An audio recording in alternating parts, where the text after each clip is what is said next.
The woman arrived on a Tuesday, which is not the kind of day anything important is supposed to happen. Tuesdays in Timmins, Ontario are for grocery runs and oil changes, and sitting in the truck a few minutes longer than necessary before going back inside. They are not for black sedans with Ontario plates parking in front of a house on Birchwood Crescent. And they are not for women in tailored coats stepping out and looking at the address on their phone like they've never been anywhere so quiet in their lives. Owen Nakagawa was on his porch when she pulled up. He wasn't doing anything in particular. His daughter Lily had been at school for 2 hours already, and the house had that hollow mid-morning silence that he'd never quite figured out how to fill. He had a coffee going cold in his hand, and he was watching a squirrel attempt something ambitious in the oak tree across the street. And then the car arrived, and the squirrel was no longer the most interesting thing happening. The woman didn't look at Owen right away. She stood on the sidewalk with her phone in one hand and a leather folder under her arm, and she read the house number on the post, and then she looked up, and their eyes met across 30 feet of frozen front lawn. She walked toward him. Owen did not move. He wasn't being stubborn. He was simply trying to understand what was happening, and his brain was not cooperating. "Owen Nakagawa?" she said at the foot of the porch steps. "Yeah," he said. "My name is Sylvie Bouchard." She paused, and the pause was deliberate, the way a person pauses when they've prepared a speech, and they want to make sure you're ready before they begin it. "I work at Haverfield Construction. I'm the director of operations. I drove up from Toronto this morning." He looked at her. The coffee had gone completely cold now. He said nothing. "I think," she said, "that you know the name Haverfield." He knew the name. Every person in his situation would know that name. You don't forget the company that took 14 months of your life, a contract you'd bid on fair and clean, and gave it to someone else, and then made sure you couldn't prove it. You don't forget the name of the firm that submitted a formal complaint to the Provincial Licensing Board on your behalf, framing it as a courtesy, when what it actually did was tie you up in paperwork for 8 months while your business bled. You don't forget the name your lawyer eventually told you to stop saying in public because it wasn't worth the fight. Owen said, "You should probably go." "I know," Sylvie said. "I understand why you'd say that. But I drove 6 hours and I'd like 5 minutes if you're willing." "Why? Because my father died 4 months ago. And before he died, I found out what he did to you. And I'm not here on behalf of the company. I'm here on my own.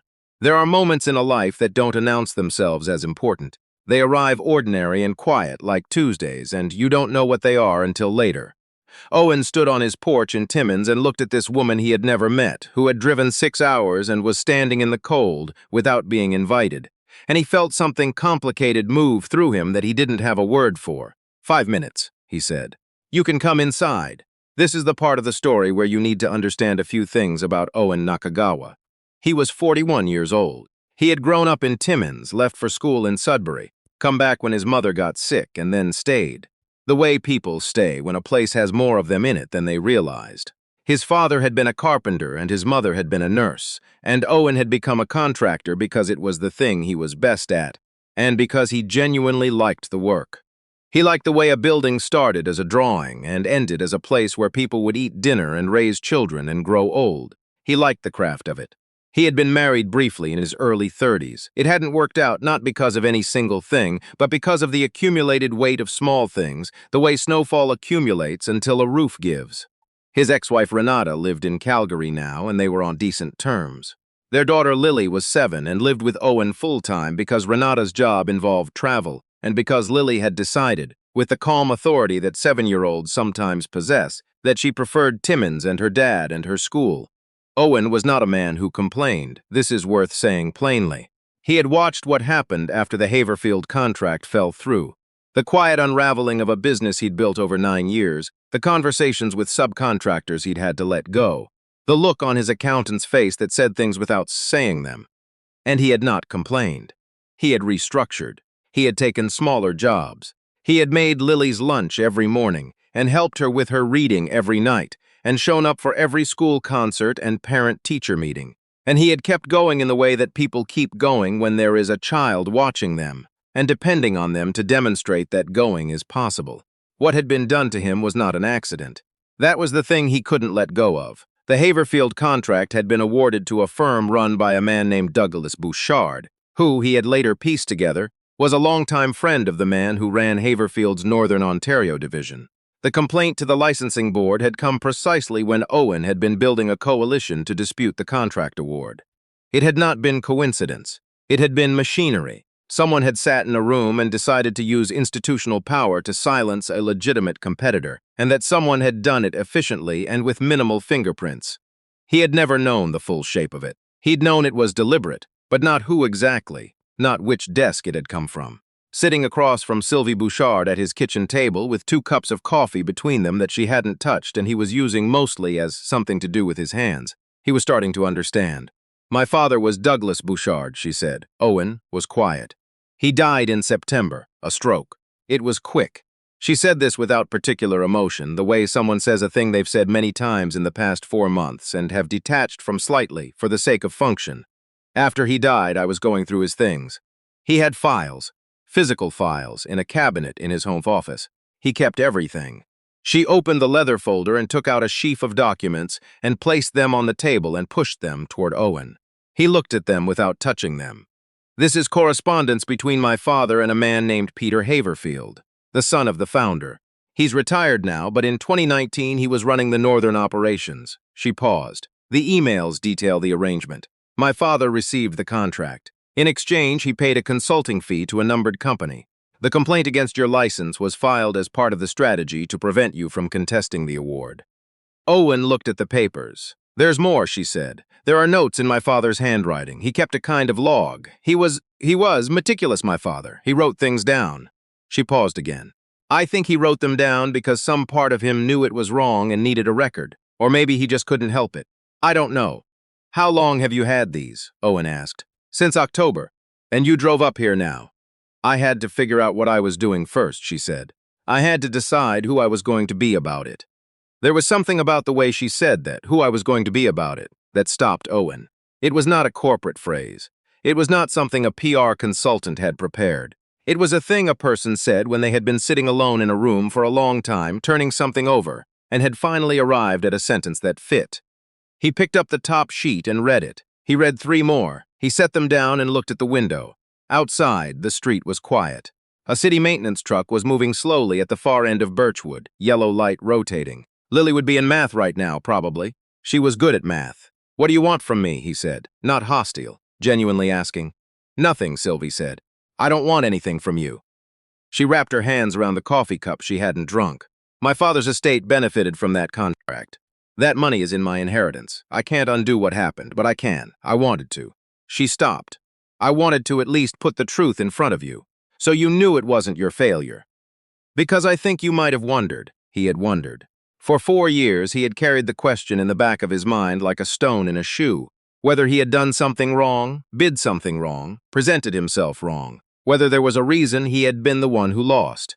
He hadn't voiced it to anyone because it felt too exposed to voice, but it was there. He looked at Sylvie Bouchard across the table. She was maybe 36, 37. She had come in composure and had maintained it, but under it, if you watched carefully, there was something worn. The kind of worn that comes from grief and revelation arriving together, which is too much to carry gracefully. "Your father was involved," Owen said, "but he wasn't the one who ran Haverfield." "No," she said. "So why come to me? Why not go to the board? Or a lawyer, or—" "I went to a lawyer first," she said. "The options are complicated. The statute of limitations, the evidentiary chain, it would be long and uncertain and expensive. I can't promise you anything legal will happen." She paused. "What I can do is give you these documents. What you do with them is yours, but you deserve to have them. You deserve to know." Owen was quiet for a long moment. "My daughter is 7, he said. It came out unexpected, and he wasn't entirely sure why he said it, except that it was true and relevant in a way he couldn't fully articulate. Lily had been 3 when the contract fell through.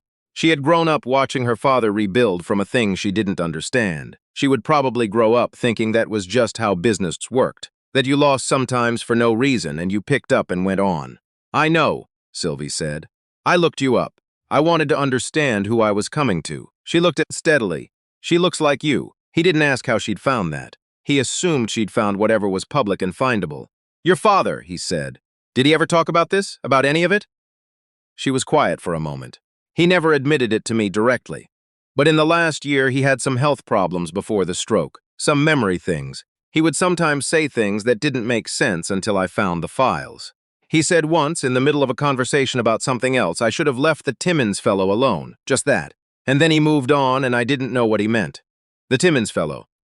Owen sat with that for a moment. He had been a file, a calculation, a name attached to a problem that needed to be removed. He had been the Timmins fellow. He said it like a regret, Sylvie added quietly, for what it's worth.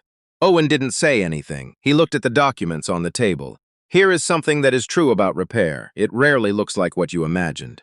When people carry a wound for a long time, they often build up a specific picture of what justice would feel like, the confession, the apology, the reversal of damage. And then when something real arrives, it almost never matches the picture. It is smaller and stranger and more human than the picture. It does not erase the years. It does not return what was lost. What it can do sometimes is shift the weight. Not remove it, just shift it. Owen felt that shift sitting at his kitchen table on a Tuesday in February, looking at a stack of papers that confirmed what he had suspected and been unable to prove. The anger he expected did not arrive the way he expected. What arrived instead was something quieter and more complicated. A kind of exhausted relief, the way you feel when you've been holding a door shut against a wind and someone finally tells you the wind was real. You weren't imagining it, you were right to brace. He gathered the papers and tapped them into alignment and set them down carefully. Why aren't you going to the company with these, he said. You work there, you could.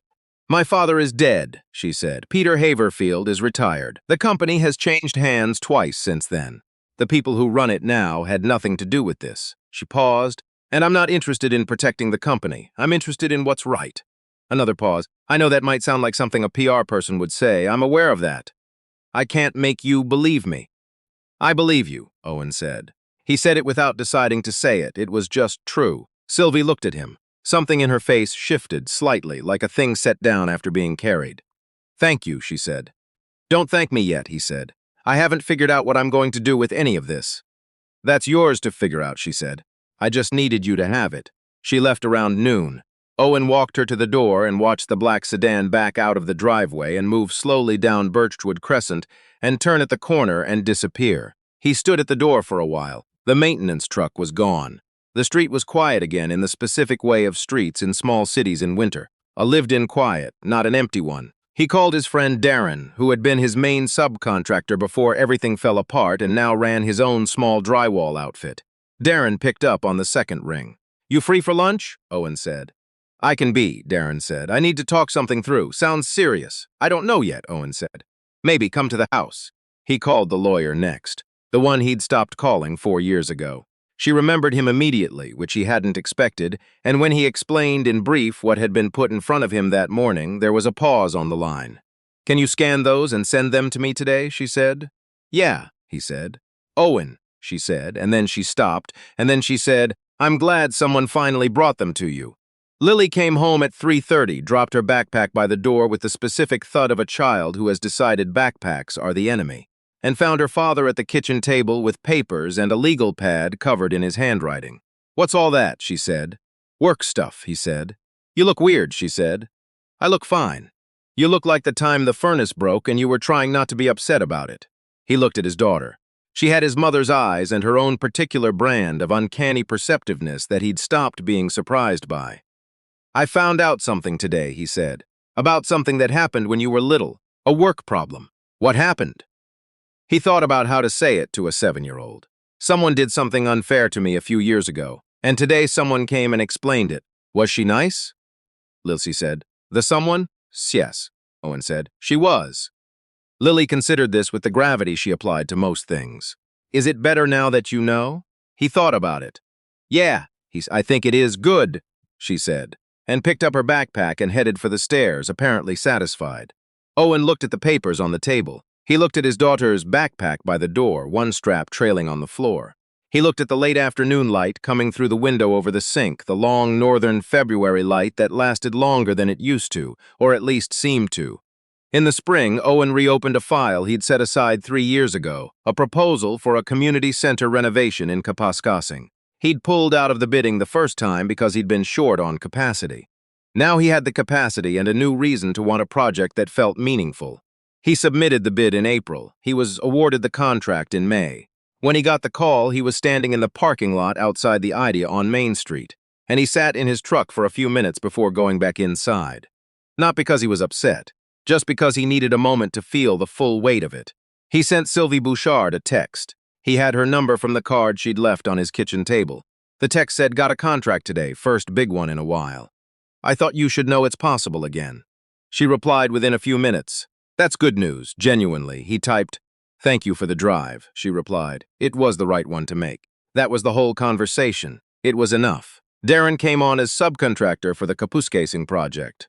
They hired 4 other tradespeople, 2 of them from Timmins and 2 from Cochrane. The work started in late June, when the light lasted so long into the evening that they sometimes lost track of time and had to check their phones. Lily came to the site on a Saturday morning in July, because she had asked to and Owen had said yes. She walked the unfinished rooms in a hard hat 2 sizes too big for her, peering at exposed framing and running her hand along new drywall joints, asking questions that were more precise than questions should be from a 7-year-old. "What's this room going to be?" she asked, standing in a large open space on the 2nd floor. "Meeting room," Owen said. "For the community, people can rent it out." She turned a slow circle, looking at the ceiling, the framing, the light coming through the rough window openings. "It's going to be nice," she said. It was a statement, not a question. She said it the way you say something when you can already see it finished. Owen looked at the room. He had designed the framing himself. He knew how the light would fall when the windows were in. He knew what the ceiling height would do to the acoustics, how the floor layout would move people through the space. "Yeah," he said, "it is. There is a kind of work that is also a form of answer. Not an answer to anything specific, not a rebuttal, not a revenge, not a proof. Just an answer in the way that living forward is an answer. In the way that being present in a room you built is an answer to the question of whether you were broken." Owen Nakagawa was not broken. He had bent considerably in the way that structural materials bend under load. Not breaking but redistributing, finding new geometry to carry the weight. And now the weight was redistributed, the geometry had shifted, and he was building again. The documents from Sylvie Bouchard were with his lawyer. The legal process was slow and uncertain, as she had warned him it would be. There were no guarantees. The machinery of accountability, when it moved at all, moved slowly and sometimes in circles. But the documents existed. Someone had kept them, and someone had driven 6 hours to deliver them. And now they were in the world in a different way than they had been before. That was something. That was not nothing.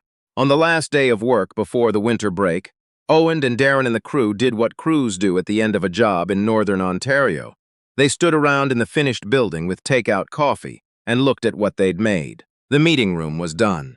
The windows were in and the afternoon light fell across the new floor exactly the way Owen had known it would. Darren raised his cup. "Good work," he said. Simple. It didn't need to be more than that. Owen raised his cup back. Outside, Timmins was doing what it did in December, cold and still and lit with a particular northern clarity, the sky pale and high and wide above the tree line. The kind of sky that makes you feel small in a way that is not frightening but clarifying. The kind of sky under which, if you are paying attention, it is possible to feel that the scale of things is exactly right, that you are exactly the right size for the life you are standing in. Lily was at a friend's birthday party that afternoon. She'd texted him a photo of herself in a party hat, giving a thumbs up with the pure unself-conscious confidence of someone who has not yet learned to be embarrassed. He'd texted back a thumbs up emoji, and then felt briefly that emojis were inadequate to the love he had for this child, and then sent 3 more thumbs up emojis, which was probably worse but felt right. He drove home through the early dark. He turned onto Birchwood Crescent and the house was lit from inside where he'd left the lamp on, the amber glow of it visible from the end of the block. Steady and warm in the cold air, he parked the truck. He sat in the driveway for a moment, the engine ticking down. Then he went inside.